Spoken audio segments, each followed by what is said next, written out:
Hi guys, this is Justin Holtz, and today we're going to be talking about why you as a federal employee may want to consider paying off your mortgage early. Paying a mortgage has become the norm for American families today. How does the mortgage on your home fit into your overall financial plan, and should you be considering paying it off early? First, it's important to note you should be saving and investing enough money in your long-term accounts to build wealth for retirement. You can do this by evaluating how much income you expect to need and how you plan to generate that income. Usually you'll need to save 15% or more of your household income to meet those goals. This would include contributing at least 5% to your TSP so you can maximize those agency matching contributions, funding an investment account, building your emergency savings, and planning to continue service for your first pension benefits. Once you feel you're on track, it's time to create your strategy.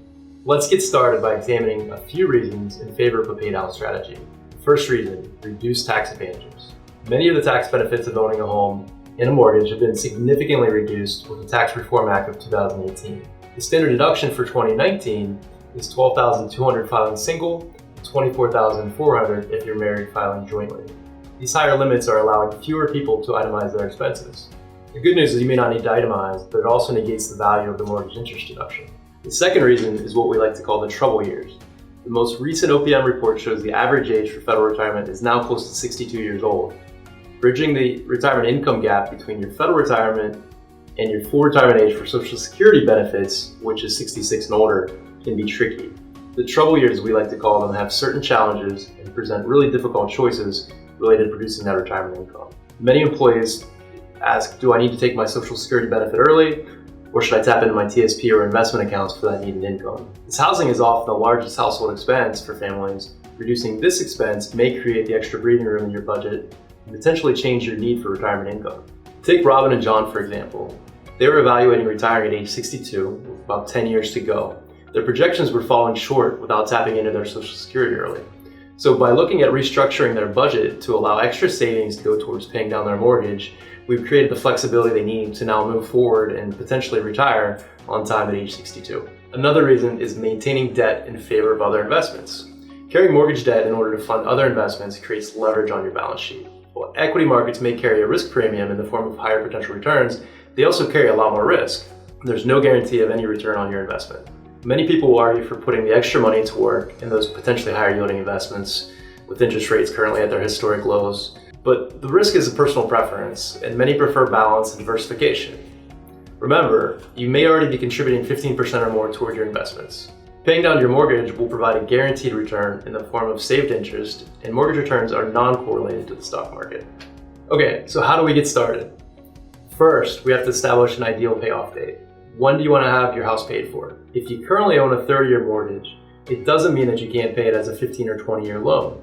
When determining a payoff date, a lot of people will look for a milestone, just turning a specific age or your planned retirement date. Once you determine your date, we can then figure out how much extra you need to pay to get there. Whether it's possible or not will be based on your available cash flow. It's a great exercise to work through, and it may help you determine how much of your additional monthly investments you need to put towards this goal. Perhaps you'll even find a balance that allows you to contribute to your mortgage paydown strategy and also put extra in your investments at the same time. So you've established your payoff date. Next, you'll need to make extra payments. Early in a 30-year mortgage term, your payments will consist mostly of interest. If you have a 15-year loan, this shifts more in your favor toward principal, but your payments still contain a significant amount of interest. Making one extra payment per year on a 30-year mortgage can reduce the life of the loan by 5 to 6 years. We recommend keeping things simple. If you're more of a routine person, add extra to your payment. If you like to do things in bunches, make an extra payment once or twice a year. Also, you should consider the following strategies: applying your annual pay increase towards your mortgage, increasing your monthly payments to pay additional principal, or rounding up. Simply increase your payment to the next round number. What not to do.